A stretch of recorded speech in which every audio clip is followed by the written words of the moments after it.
Sedona's beauty draws millions, but the people who make this community work are being priced out. Firefighters, teachers, restaurant workers, and seniors are struggling to find a place to live. Across Sedona, too many who serve this community can't afford to stay. From first responders to families and small business owners, the lack of attainable housing touches everyone. Solving it isn't just about homes, it's about keeping Sedona vital and preserving the heart of our community. Here are their stories. Affordable housing has caused a lot of issues for the Sedona Fire District and our attempts at recruitment and retention. We currently have 2 employees that are on month-to-month leases and are housing insecure at this time. Additionally, we've had folks from out of state or out of town hired and then turned down the job because they could not find housing in this community. I'm currently serving 37 homeless students and their families in the school district. Families who work here, who get their kids to school every day, and who deserve to live here in a housing that they can afford.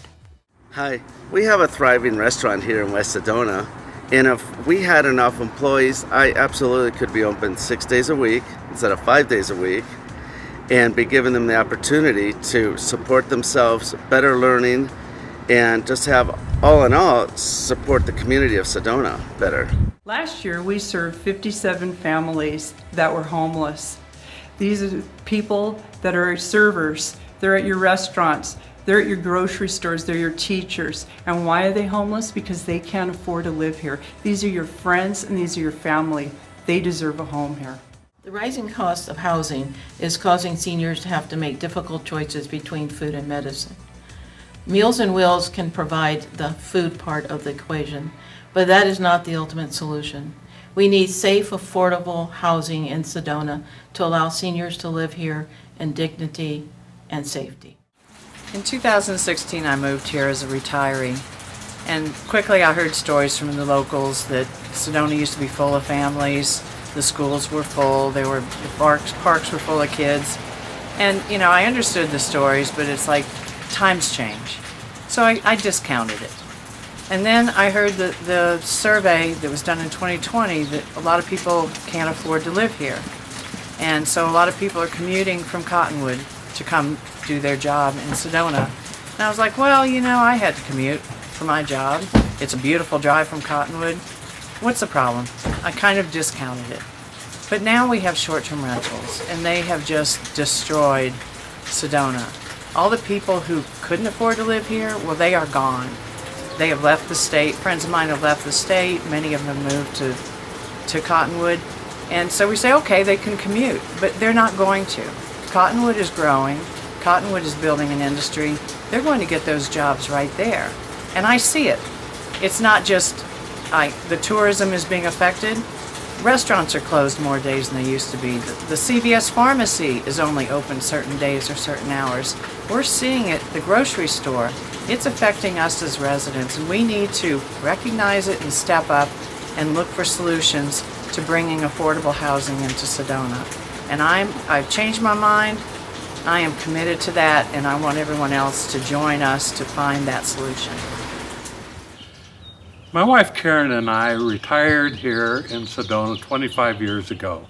You may have noticed I'm no longer a spring chicken, and if lucky, my wife and I will live and age in Sedona another 10 years at least. 10 years ago, we also were involved in the community plan, but not much concerned about the housing issue. Today, like some of us here, we are also faced with a significant downsizing issue. There are any number of reasons. Economic, because of fixed income and inflation. Health-wise, we can no longer care for a large home. Social, because we don't care to engage in large-scale activities anymore. Regardless of the reason, many of us do not want to leave our friends and relationships in Sedona. We need to raise our voices a little and participate in helping restructure the housing stock so that there's something there when we need it. Thanks for helping us all deal with the aging inevitability. Thank you. To me, where the lack of diversity of housing in Sedona has the most significant impact is with regard to young families here. We've seen a number of our own personal friends have to move out because they were displaced because of housing decisions made by their owners or landlords, etc. So it's been really hard to see my daughter, who has grown up here, lose friends and classmates, and me to lose the parent friends that we've lost. So that's been really difficult, and to see the enrollment in our schools go down because young families just can't afford to stay here. On the flip side, we also know a number of families who are able to stay in Sedona because they're able to rent part of their home or part of their property, either short-term or long-term, to supplement their income. So it's both sides of the coin. But in any event, having diversity of housing really, I think, will help younger people and young families to be able to survive and thrive in Sedona. And I think that helps all of us.